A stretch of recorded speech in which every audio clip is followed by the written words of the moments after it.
même titre que la Tour Eiffel, le métro de Paris est un véritable monument. Âgé de plus d'un siècle, il est le cœur battant de la ville.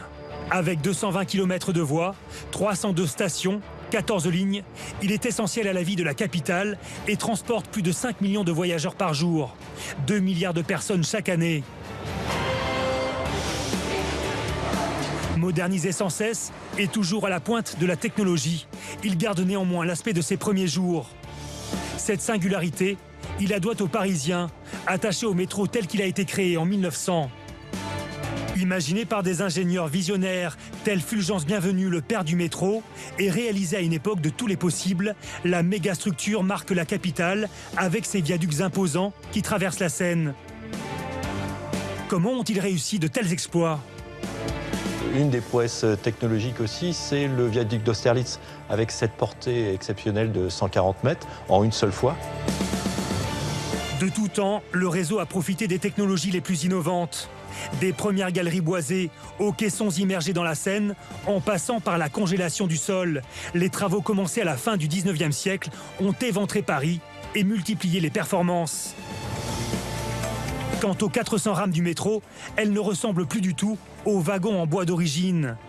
De plus en plus rapides, de plus en plus sécurisés, de plus en plus automatisés et de plus en plus connectés. Le réseau réussit le pari de la technologie et fait entrer ses lignes historiques dans la modernité. La ligne 1, c'est la ligne qui a le plus de voyageurs, puisqu'elle peut avoir jusqu'à 750 000 voyageurs par jour. Aujourd'hui, le réseau continue de s'agrandir, mais les techniques ont bien changé. Le métro de Paris utilise les méthodes les plus innovantes afin de poursuivre sa croissance, avec notamment des tunneliers géants capables de creuser à plus de 30 mètres de profondeur.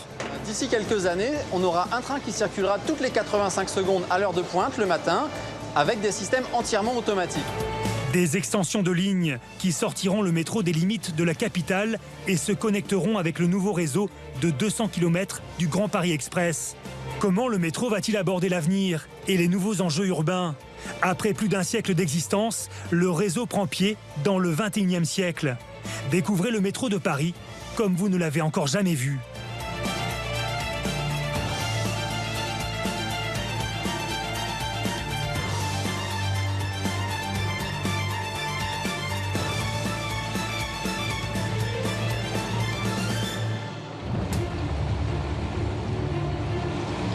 Nous sommes à Saint-Ouen, sur le chantier de l'extension de la ligne 14. Un chantier titanesque de près d'1,5 milliard d'euros, situé au cœur de la ville. Ici, on utilise des techniques révolutionnaires afin de le rendre quasi invisible pour la population. Le projet est de rajouter 6 km et 4 stations à la ligne existante, ce qui permettra de relier les stations Gare Saint-Lazare et Mairie de Saint-Ouen. À 25 mètres sous la surface du sol, le tunnelier Solène est à l'œuvre. Il a parcouru 400 mètres depuis son lancement. Son but, créer un nouveau tronçon vers la station Mairie de Saint-Ouen. Donc nous sommes ici dans le puits d'émarrage du tunnelier qui va creuser le tunnel de prolongement de la ligne 14 à près de 30 mètres de profondeur. Les métros modernes sont classiquement creusés avec des tunneliers, ce qui implique des profondeurs supérieures à ce qu'on pouvait faire au début du XXe siècle où on creusait sous les boulevards. L'avantage, c'est effectivement que les nuisances vont être beaucoup plus faibles pour les riverains, les impacts en surface des travaux sont beaucoup plus faibles. Grâce aux tunneliers modernes, comme celui de Saint-Ouen, mis au point par une entreprise française, les travaux vont plus vite. Les hommes ont laissé la place aux machines. Un tunnelier, c'est une machine qui va creuser un tunnel, mais pas seulement creuser le terrain, qui va aussi l'évacuer de manière mécanisée. Et derrière, on va poser la paroi du tunnel final. Donc c'est une grosse usine qui avance sous terre, un peu comme un ver de terre. Le tunnelier, 100 mètres de long et 9 mètres de large, est capable d'exercer 7000 tonnes de poussée contre la paroi qu'il dévore. Entièrement automatisé, Solène peut creuser et construire le tunnel en même temps. À l'avant de la machine, la tête du tunnelier, munie de ses nombreuses dents, agit exactement dans la roche comme le ferait la mèche d'une perceuse. La tête de coupe ronge le terrain dont les gravats sont ensuite acheminés vers l'extérieur à l'aide d'une vis d'Archimède, gigantesque vis sans fin. Les débris, gorgés d'eau, sont convoyés sur un tapis roulant jusqu'à l'extérieur du site. Stockés dans un réservoir, ils sont ensuite évacués par camion. En même temps que les terres sont évacuées, les voussoirs qui vont former les parois du tunnel sont descendus au fond du puits de démarrage. Ils alimentent en continu le travail du tunnelier. Dès qu'on a suffisamment creusé, on vient poser une tranche de tunnel. Une tranche de tunnel, c'est des pierres, un peu comme l'arche d'une cathédrale. Donc on vient former le tunnel. Dès qu'on a formé cette tranche de tunnel, on recommence à creuser. Au rythme de l'avancée du tunnelier, un bras mécanique pose les voussoirs un à un dans un ordre très précis. Assemblés entre eux, ils formeront la structure du tunnel. Les Romains utilisaient déjà des voussoirs en pierre pour construire leurs arches. Comme un gigantesque puzzle, ces pièces en béton préfabriquées de 6,5 tonnes s'emboîtent parfaitement les unes aux autres jusqu'à former des parois étanches. Sur cette extension de la ligne 14, il en faut 7 pour constituer un anneau de tunnel. C'est dans cette zone-là que la machine avance, donc que la partie qui est à ma gauche de la machine, là, avec la tête de coupe, va prendre appui sur le tunnel qui a été posé. Par le biais de ces vérins, ils vont s'étendre suffisamment pour pouvoir venir poser un nouvel anneau de voussoir. Pas besoin de moyens de propulsion pour faire avancer le tunnelier. Grâce à ces vérins hydrauliques, la machine prend appui sur les voussoirs qu'elle installe et exerce une pression dessus pour se mouvoir vers l'avant. Le tunnelier de Saint-Ouen avance de 200 mètres par mois vers son but final, situé à plus de 5 km de là. Une vitesse qu'il faut adapter selon de nombreux paramètres, dont la nature du terrain et le diamètre de coupe.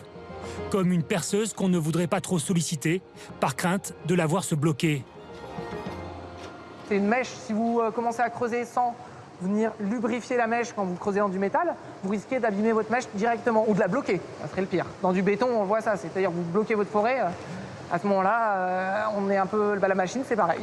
Elle peut être arrêtée à cause de, si on va trop vite.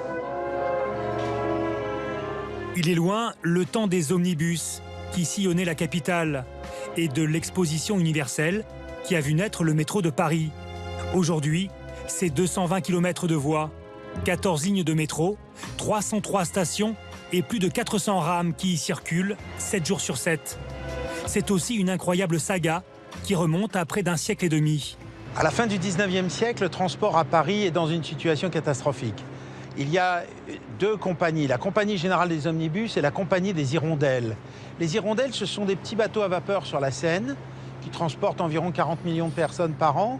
Et la Compagnie Générale des Omnibus, tirée par des chevaux, il y a 200 000 chevaux dans Paris, et qui fait environ 260 millions de transports par an. 260 millions de personnes, ce n'est pas assez. Il en faudrait beaucoup plus, car très vite, Paris absorbe ses faubourgs. Depuis 1860, la capitale compte plus d'1 500 000 habitants. Paris est totalement engorgé. Il lui faut un métropolitain. Londres a déjà le sien, un chemin de fer à vapeur souterrain. La compétition est lancée.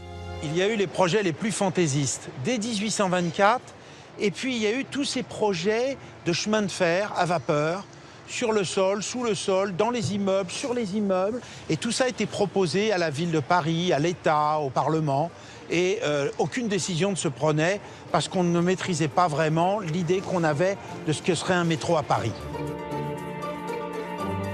Les projets de chemin de fer à vapeur sont écartés à cause des rejets de fumée. L'inventivité des propositions des visionnaires et autres doudingues qui se sont penchés sur les transports parisiens est sans limite. Voies aériennes accrochées à des ballons géants, ponts suspendus entre deux tours Eiffel, métro aérien enjambant la ville. Tout semble possible. La lecture de Jules Verne semble avoir inspiré de nombreux projets, comme celui d'un certain monsieur Olivier, qui en 1878 propose un métro aérien enjambant les immeubles afin de faciliter les croisements.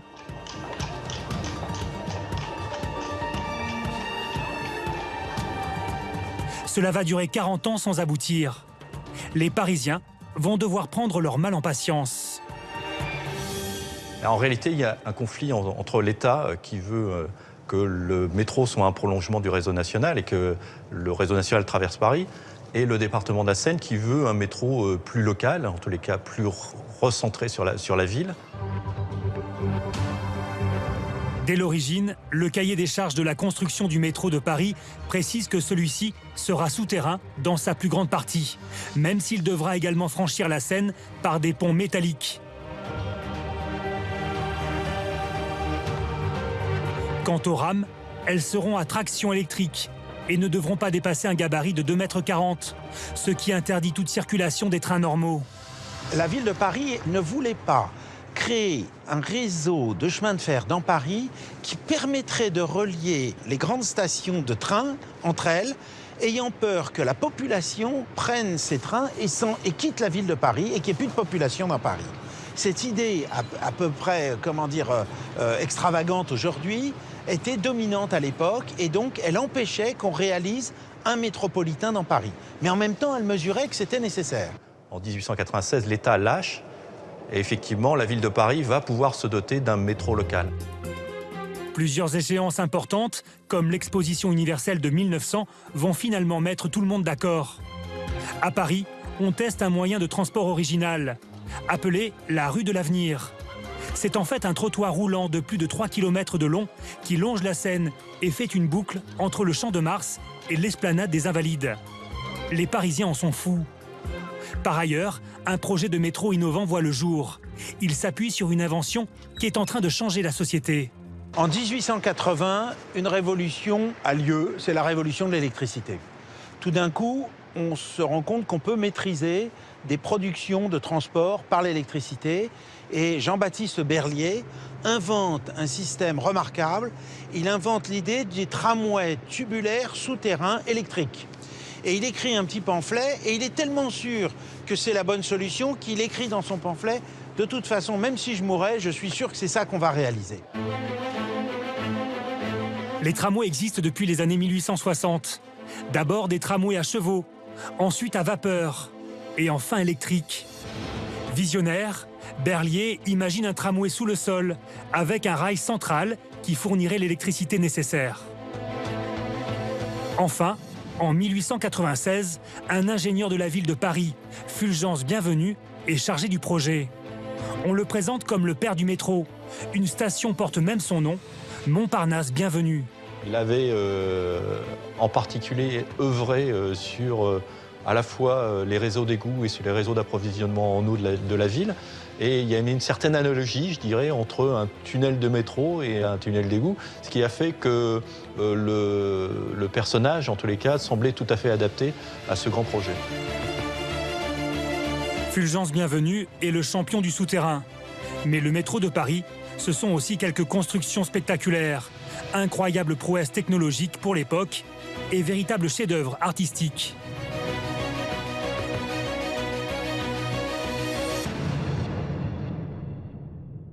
Plusieurs fois, le métro traverse la Seine. On a des viaducs remarquables comme le viaduc de Passy. Mais une des prouesses technologiques aussi, c'est le viaduc d'Austerlitz, avec cette portée exceptionnelle de 140 mètres en une seule fois. La construction du viaduc d'Austerlitz a été décidée en 1903 pour relier les deux rives de la ligne 5 entre les stations Gare d'Austerlitz et l'actuel quai de la Râpée. Afin de ne pas gêner le trafic fluvial, le service de la navigation demanda qu'il ne comporte aucun appui au milieu du fleuve.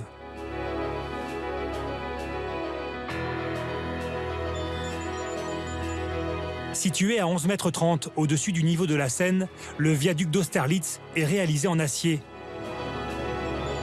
Il est constitué de deux grands arcs paraboliques avec 3 articulations, une au sommet et 2 autres proches des rives.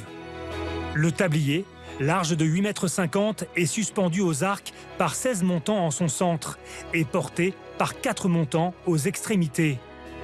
Pour contrarier la force du vent, les montants de suspension ont été reliés par des structures en croix. Pour rigidifier l'ensemble, les arcs ont été eux-mêmes reliés entre eux.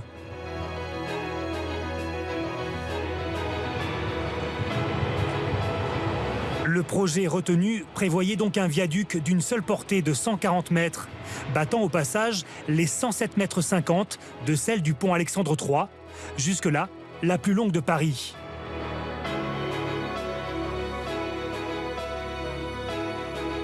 Sur les rives, les arcs du viaduc s'appuient sur des massifs en maçonnerie de 22 mètres de long et 18 mètres de large. Chacun de ces blocs est surmonté de 2 pylônes de 15 mètres de haut qui encadrent le tablier du pont. Un ouvrage hors norme pour l'époque. En juillet 1906, les travaux sont enfin terminés. La ligne 5, qui relie la gare de l'Est à la gare d'Austerlitz, est mise en service. Elle est une des 6 lignes faisant partie du projet initial. Mais déjà, une deuxième tranche de travaux est prévue. Pour les concepteurs, le métro doit être destiné à tous. Aucun habitant ne doit être à plus de 400 mètres d'une station.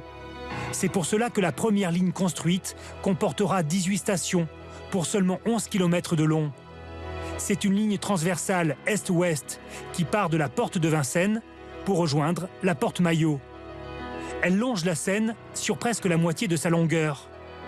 Les travaux de la ligne 1 commencent en février 1899. On va mettre en œuvre plusieurs techniques de construction du métro. Globalement, aujourd'hui, on estime à 3 types de construction. On a une construction qui est plutôt du domaine de la mine, qui est la galerie boisée, où on va créer des galeries et les étayer avec du bois.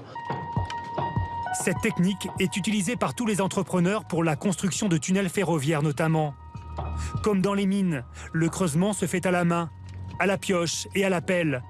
Un travail harassant, réalisé dans des conditions extrêmes. Tous les déblais sont sortis des galeries à l'aide de wagonnets, puis remontent en surface.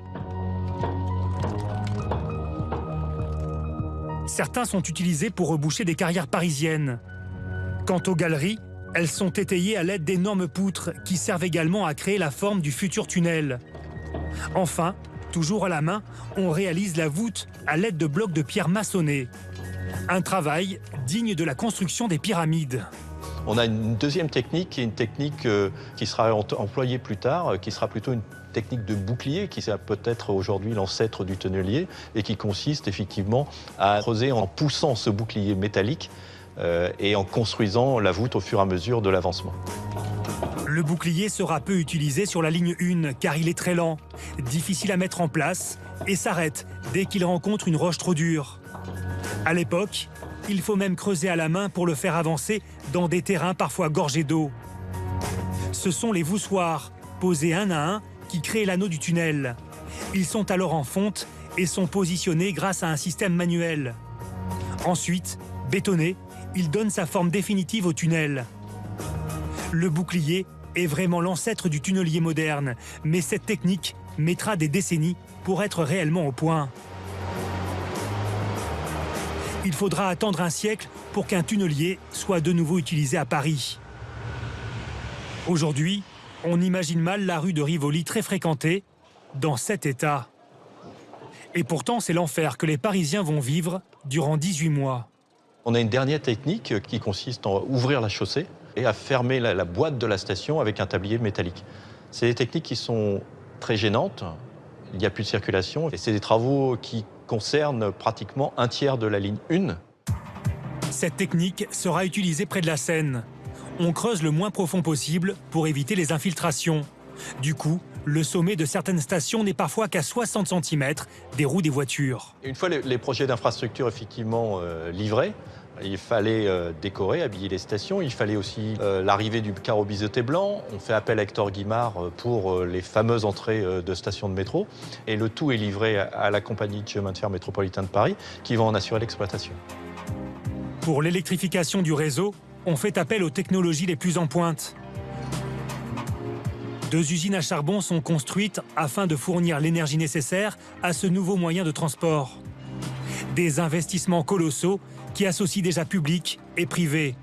C'est la CMP, qui appartient au baron Empain, un des géants de la finance du 19e siècle, qui se lance dans ce formidable pari. Le coût des investissements est le suivant. L'infrastructure faite par la ville de Paris vaut 600 millions d'euros d'aujourd'hui. Et la superstructure faite par le baron Empain représente un peu plus d'1 milliard, parce qu'il y a le coût des usines, les rames et la décoration de toutes les stations de métro et l'équipement des chemins de fer. Les travaux de la ligne 1, c'est une chose qu'on ne saurait peut-être plus faire aujourd'hui. Ils ont été réalisés en moins de 18 mois.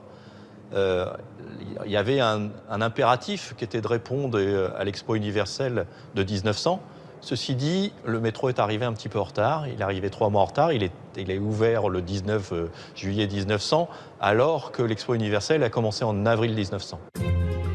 Alors que l'inauguration se fait presque en catimini, en cet été 1900, ceux qui ont pris le pari fou de ces tunnels qui sillonnent la capitale ont une nouvelle crainte. Les Parisiens voudront-ils descendre dans ces souterrains ?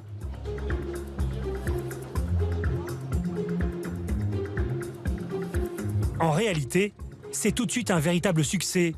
Et dès la fin de l'année 1900, on avait presque atteint 17 millions de voyageurs.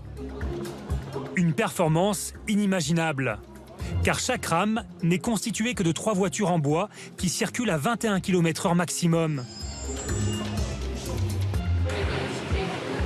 On est loin des performances du métro actuel, avec ses 400 rames de 90 mètres de long, de plus en plus automatisées et qui transportent chaque année 1,4 milliard de passagers, plus de 4 millions de voyageurs chaque jour. Donc là, on est à bord de la rame Westinghouse, donc la première rame, la rame de l'inauguration de 1900. On a ce privilège d'être dans la rame première classe, avec ses sièges cuir, ses bois précieux, des bois exotiques précieux, et puis quelques petites particularités comme ce qui se trouve au-dessus de nos têtes, qui pourraient laisser penser à des porte-bagages, mais en réalité qui sont des porte-chapeaux, parce que les hommes de l'époque portaient effectivement le chapeau et avaient à leur disposition ces dispositifs qui leur permettaient de déposer leur coiffe pendant le voyage.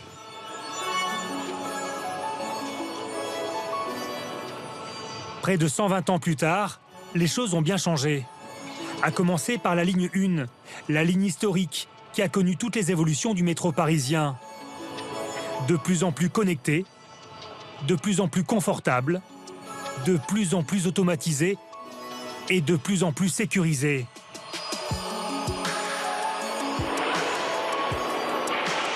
Comment témoigne ce début d'incendie des années 30 qui déclenche un long processus d'alerte dans les méandres de différents services de la RATP.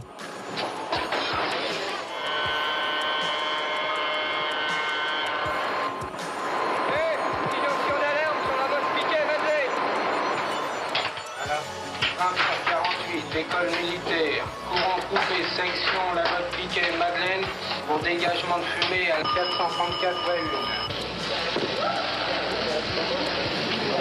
Un délai de réaction pas très rassurant pour les voyageurs. Pour répondre aux besoins croissants de sécurité, la RATP s'est dotée de postes de commandement centralisés.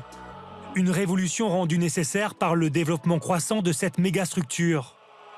En 1967, la ligne 1 est une des premières à être équipée d'un PCC. «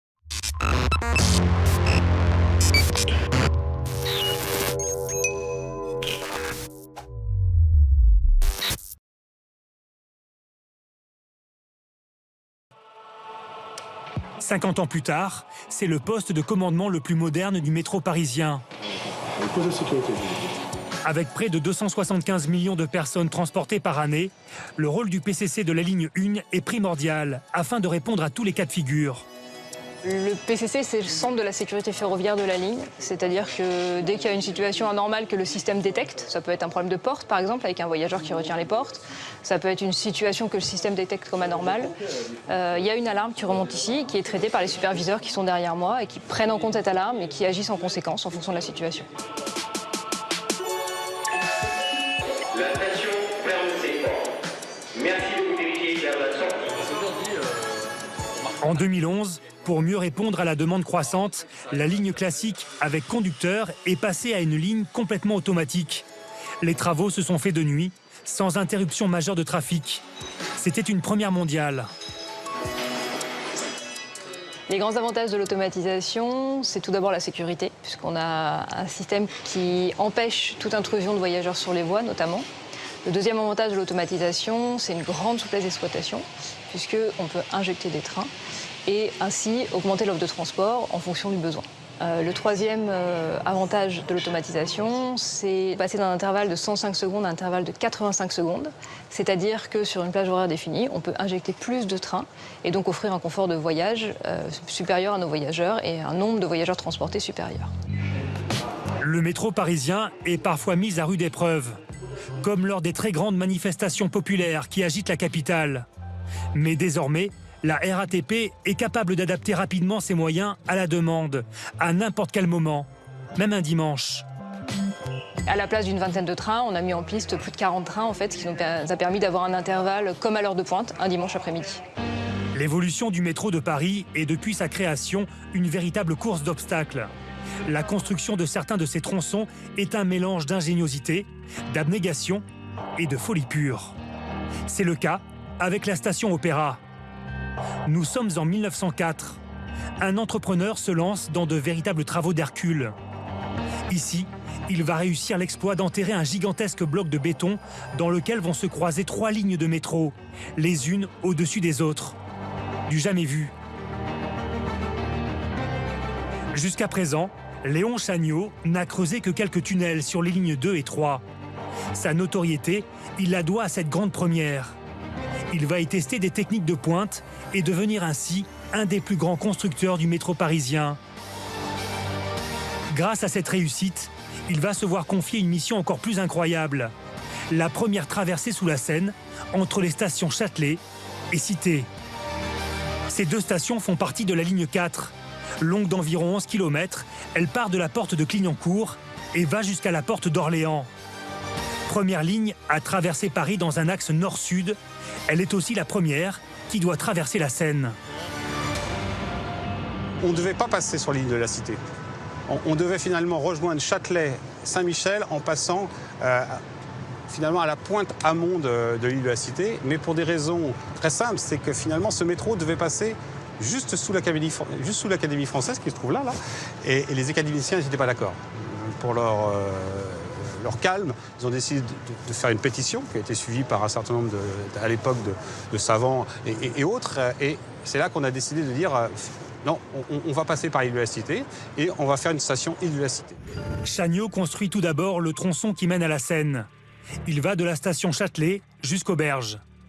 Il doit maintenant traverser le grand bras de la Seine jusqu'à la station Cité et ensuite le petit bras de la Seine jusqu'à la station Saint-Michel. La solution de caisson enterré dans le lit du fleuve est retenue. Les travaux commencent en 1905 et promettent d'être spectaculaires. Il y aura 3 grands caissons pour le grand bras de la Seine, couvrant une distance de 122 mètres, et 2 pour le petit bras de la Seine, pour une distance de 41 mètres. Les 5 caissons qui vont être immergés dans le fleuve sont assemblés sur les quais des Tuileries. Les ingénieurs vont y multiplier les innovations. Chaque caisson est ainsi composé d'une base en fonte abritant les 2 futures voies. L'ensemble est ceinturé d'une double paroi métallique. De plus, le caisson repose sur une base en forme de lame de couteau de 1,80 m de hauteur. Entre ces 2 parois se trouve un espace libre. C'est la chambre de travail dans laquelle les ouvriers vont s'installer. Le caisson qui flotte sur la Seine est alors tracté jusqu'à son futur lieu d'échouage. Après avoir atteint son positionnement idéal, du béton est injecté dans la double paroi métallique, créant ainsi un sarcophage étanche. Comme promis par le constructeur, le chantier, malgré sa taille, réussit l'exploit de laisser passer les hirondelles et leurs voyageurs sur la Seine.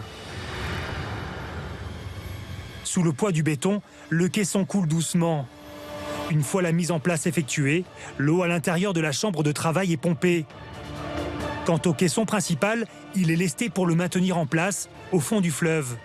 Grâce aux cheminées, de l'air comprimé est alors envoyé dans la chambre de travail, augmentant son étanchéité à l'eau et permettant aux ouvriers d'y descendre afin de creuser sous la structure métallique, pour l'enfoncer dans le sol jusqu'au niveau souhaité.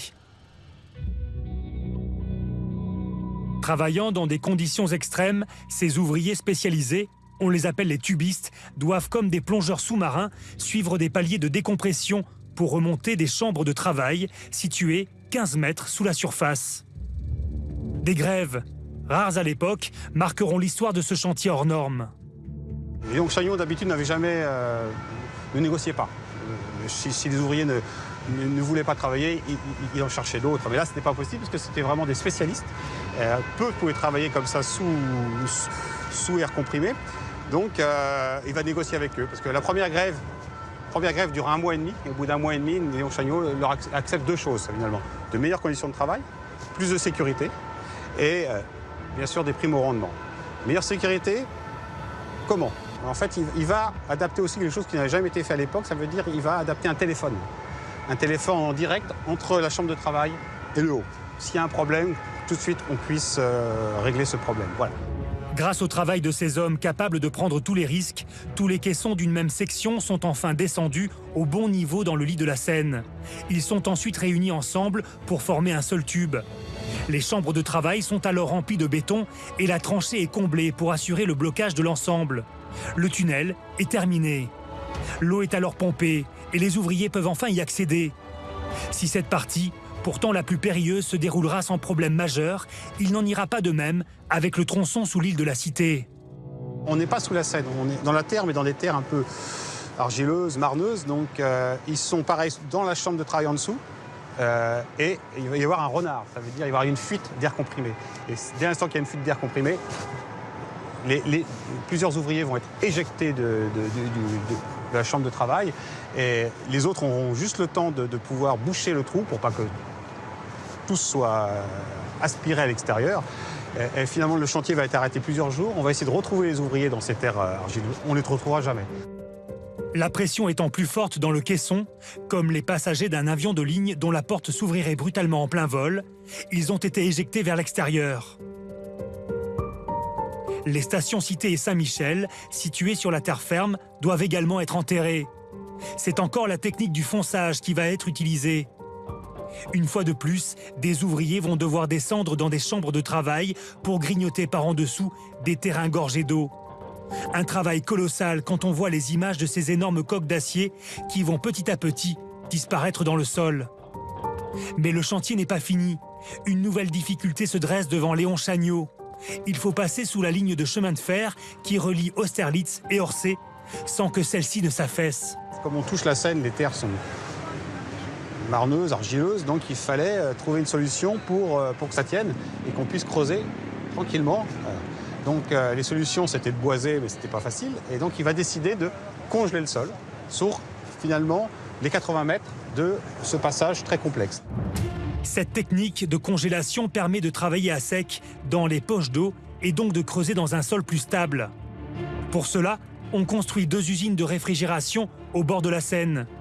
De là partent des tuyaux dans lesquels circule de l'eau salée, refroidie à moins 24 degrés. La galerie à creuser passe sous la ligne de chemin de fer d'Orléans qui relie Austerlitz à Orsay. Pour que les travaux du tunnel du métro ne mettent pas en danger les voies, on va congeler le sol en y introduisant 24 tuyaux réfrigérés qui descendent à 14 mètres de profondeur. Le volume de terrain à congeler est considérable, plus de 2000 mètres cubes. Cette technique est si coûteuse et si compliquée à mettre au point que finalement, seuls 14 mètres seront traités. Au bout de 40 jours, le sol est suffisamment gelé. La congélation est si parfaite que les ouvriers qui travaillent à la pioche ont même du mal à creuser. Le travail est à la limite de ce que les hommes peuvent réaliser. De plus, le chantier ne peut se dérouler que la nuit, quand les trains ne circulent pas.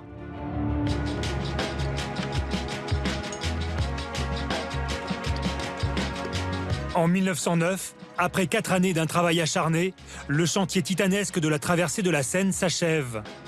Il a employé jusqu'à 700 ouvriers en même temps.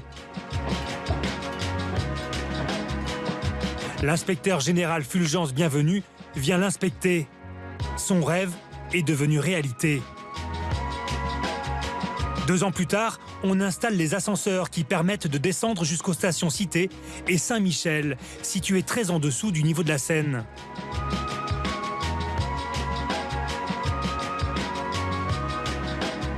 À la veille de la Première Guerre mondiale, à peu près 40% du réseau est déjà construit, soit 90 des 220 km d'aujourd'hui. En 1939, ce sont 160 km qui sont en service. À cette époque, le métro transporte déjà près de 500 000 voyageurs. Dans les années qui suivent, 60 km de lignes viendront encore compléter le réseau. Dans les années 30, on est sur la 2e évolution du réseau métropolitain. On arrive effectivement à un moment où on va commencer à réfléchir au prolongement des lignes en banlieue. Et entre 1929 et 1935, on va réaliser 43 stations. Certaines d'entre elles permettent d'aller jusqu'aux limites de Paris. L'exposition coloniale de 1931 a lieu à Vincennes. La station de la Porte Dorée, inaugurée pour l'occasion, y amènera des millions de visiteurs, avides de découvrir les beautés de l'empire colonial français. Tous les continents y sont représentés sous leurs plus beaux atours, dans une image magnifiée qui attire les foules. Avec plus de 30 millions d'entrées, cette manifestation est un succès. Le métro démontre une fois de plus sa capacité unique de transport de masse. Comme l'ont voulu ses concepteurs, il est devenu indispensable aux Parisiens. Après, on arrive effectivement à une période un peu plus tumultueuse, qui est la Seconde Guerre mondiale, où plus grand-chose va se passer. Le réseau métropolitain va même être réduit en termes d'exploitation, puisqu'il n'y aura plus qu'en gros 90 km du réseau qui seront exploités pendant la guerre. La reprise, l'après-guerre, va être un vrai engouement pour le métro, mais le métro est vieillissant et on va commencer à réfléchir effectivement à l'évolution de ces infrastructures. On oublie en fait les prolongements de lignes, on travaille sur le métro existant. Aujourd'hui, les 14 lignes existantes subissent usure du temps et incidents divers. Cette énorme structure est donc surveillée en permanence et tout est fait pour maintenir les lignes en fonctionnement. Certaines, construites au tout début du XXe siècle, sont totalement rénovées en respectant l'esprit de ce patrimoine unique. C'est le cas notamment des lignes aériennes dont les ouvrages métalliques ont répondu pendant des décennies aux attentes des ingénieurs qui les ont conçus. C'est pourquoi le métro, devenu indispensable aux Parisiens, ne dort jamais complètement. Chaque nuit, 2000 agents s'affairent pour entretenir les voies qui sillonnent les entrailles de la capitale. Les hommes de la RATP doivent faire vite. Il faut avoir quitté les lieux avant 5 h du matin. Les agents d'aujourd'hui utilisent toujours une technique que leurs aînés ont mise au point. Pour réunir les rails à remplacer, ils les soudent ensemble grâce à une sorte de petite fonderie portative, une technique déjà utilisée dans les années 30.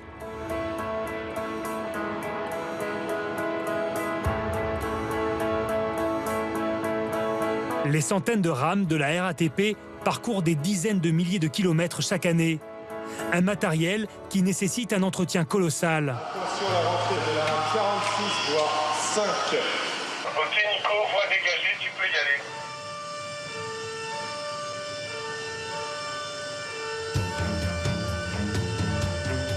Chaque ligne dispose de son atelier de maintenance.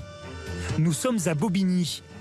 Toutes les rames de la ligne 5 viennent y subir entretien, tests et réparations au moins 5 fois par an. Ici, nous réalisons des activités préventives et correctives, des entretiens techniques, à l'instar de ce qu'on fait sur les voitures au changement des plaquettes. Là, c'est la même chose. On va changer aussi les organes de frein, toutes les pièces d'usure, mais aussi des activités plus lourdes, comme le tour en fosse, où on va reprofiler des roues.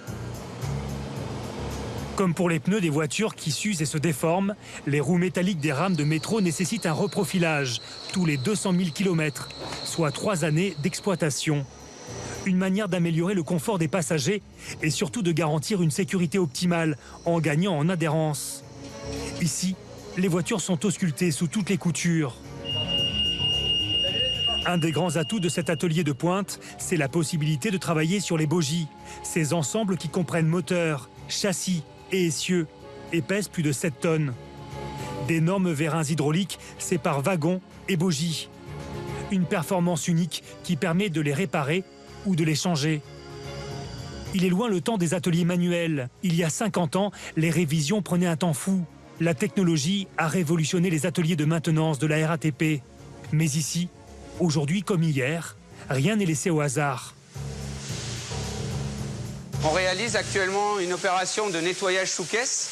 Cette activité est réalisée tous les 60 000 km. Ça représente à peu près 9 mois de circulation. Une opération rendue nécessaire afin de faciliter le diagnostic des techniciens qui vérifient chaque pièce et surtout afin d'éviter les incendies, toujours possibles lorsque la graisse menace de s'enflammer à cause de la chaleur. Des incendies aux causes parfois inattendues, il y en a eu depuis l'inauguration du métro. Le plus tragique d'entre eux remonte aux premières années de son exploitation. Nous sommes le 10 août 1903. Un incendie se déclare à la station Couronne et provoque le décès de 84 personnes. En réalité, ce n'est pas la voiture qui contient les voyageurs qui s'enflamme. C'est un incident technique et un court-circuit électrique qui arrive dans un train précédent qui est parti dans le tunnel et qui, par le dégagement de fumée, va provoquer la mort de 84 personnes dans la station Couronne. L'émotion est immense.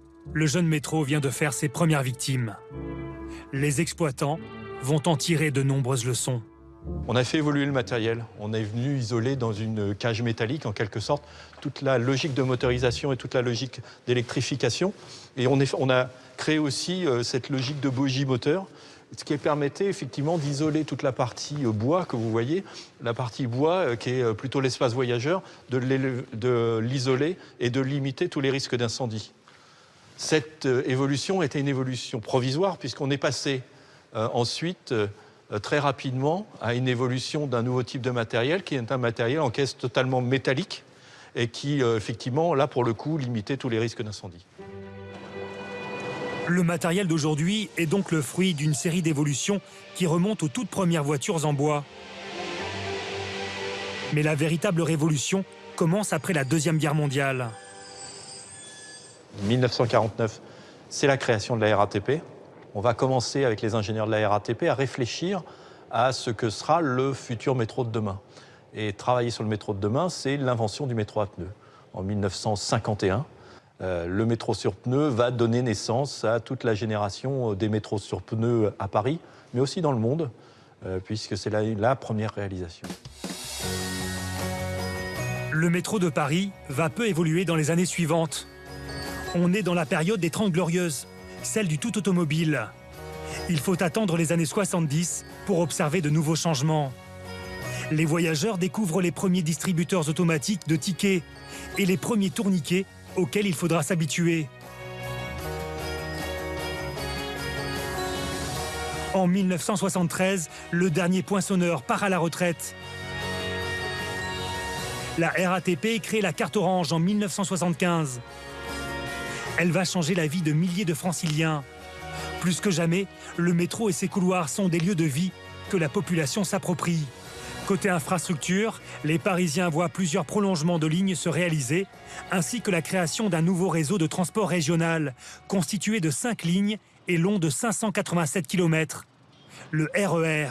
20 ans après, on repart effectivement dans l'avancée technologique. On crée la première ligne automatique sur le réseau parisien, avec la création de la ligne 14, qui va aussi désaturer en particulier la ligne A du RER. Et ensuite, on va faire évoluer le réseau d'aujourd'hui avec l'idée de l'automatisation. La ligne 14, c'est Météor.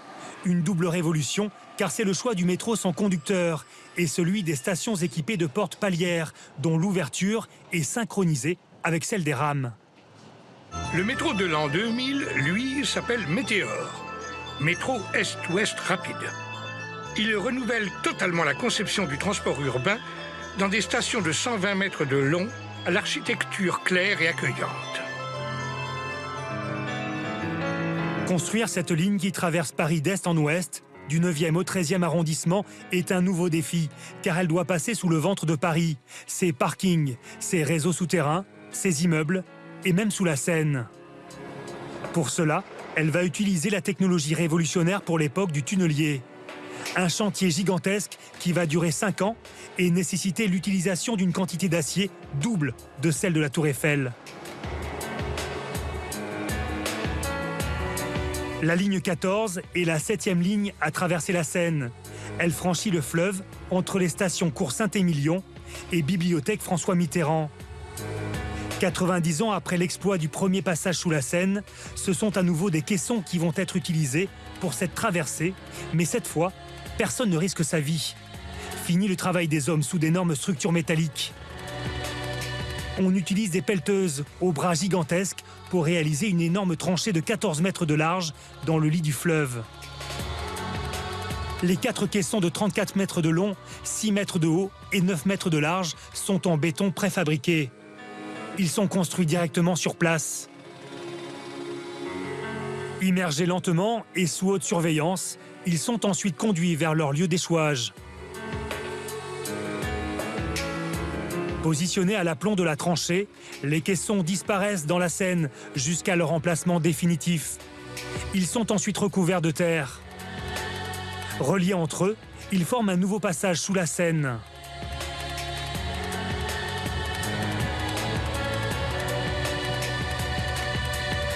Près de 20 ans après l'inauguration de la ligne 14, de nouveaux travaux d'extension y sont lancés.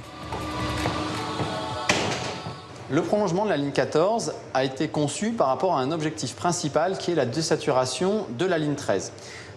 Il est d'ailleurs en correspondance avec chacune des deux branches de la ligne 13, puisque la ligne 13 forme un Y au nord, respectivement à Porte de Clichy et Mairie de Saint-Ouen, de façon à ce que les deux branches de la ligne 13 puissent profiter de cet effet de désaturation. On estime que la fréquentation de la ligne 13 va baisser de l'ordre de 20 à 30% à la mise en service du prolongement de la ligne 14. Mais pour parvenir à cet objectif, les constructeurs vont devoir surmonter de nombreux obstacles, à commencer par éviter l'ensemble des lignes de métro existantes. Il va falloir creuser très profondément grâce au tunnelier qui va descendre jusqu'à 30 mètres sous la surface du sol. À ces profondeurs, de nouveaux défis attendent les ingénieurs. Les terres à creuser sont plutôt meubles et ne représentent donc pas de difficultés particulières. Mais le tracé se trouve sous le niveau de la nappe phréatique. Les constructeurs vont devoir conjuguer technologie et ingéniosité. Concrètement, le tunnel est sous le niveau de la nappe. Si on n'avait pas les murs en béton autour de nous, il y aurait ici une grande piscine qui viendrait au-dessus du niveau de la tête. C'est-à-dire que le gros enjeu, c'est d'assurer en permanence pendant la réalisation des travaux l'étanchéité, empêcher l'eau de venir perturber le fonctionnement du chantier et assurer également une pression suffisante pour maintenir en place tous ces terrains de façon à éviter tout risque de tassement en surface. De plus, creuser avec un tunnelier offre de nombreux avantages pour l'exploitation future de la ligne. On a aussi des tracés beaucoup plus rectilignes, on n'est pas gêné par les bâtiments, les fondations, ce qui donne une vitesse commerciale plus importante et un voyage beaucoup plus rapide pour les riverains. En sens inverse, les stations sont un petit peu plus profondes et donc on a un petit peu plus de temps d'accès au quai que ce qu'on pouvait faire au début du XXe siècle. Ces travaux sont réalisés sans interrompre le trafic. Un véritable exploit. Dans ce tunnel, d'ici quelques années, on aura un train qui circulera toutes les 85 secondes à l'heure de pointe le matin avec des systèmes entièrement automatiques. Donc aujourd'hui, on a posé les anneaux en béton du tunnel. Demain, il va falloir remplir le fond de ce tunnel de béton, venir dessus, poser la voie sur laquelle va rouler le train et enfin déployer l'ensemble des systèmes qui garantissent la sécurité du voyageur, le fonctionnement automatique des trains, la capacité à échanger entre le PCC et le train au fur et à mesure de l'avancée du train pour pouvoir dialoguer avec les voyageurs, bref, l'ensemble de l'intelligence du système automatique. Le prolongement de la ligne 14 ouvrira en 2019. Au-delà, elle connaîtra d'autres rajouts. Une gare supplémentaire au nord, à Saint-Denis-Pleyel, et un prolongement d'une quinzaine de kilomètres au sud pour rejoindre l'aéroport d'Orly. Ces deux nouvelles stations seront en correspondance avec l'ensemble du réseau du Grand Paris Express. C'est la grande idée du réseau du Grand Paris, multiplier les correspondances avec le réseau existant. Ce sera le cas pour 75% des nouvelles stations. Une performance quand on considère l'importance du chantier qui commence. Le Grand Paris Express, c'est un nouveau réseau de transport de 200 km, autant que l'actuel métro parisien. Ce sont 4 nouvelles lignes entièrement automatisées, roulant jusqu'à 120 km/h et 68 nouvelles gares. Un réseau circulaire qui unit les grands territoires de l'Île-de-France et a pour but de désengorger le réseau existant.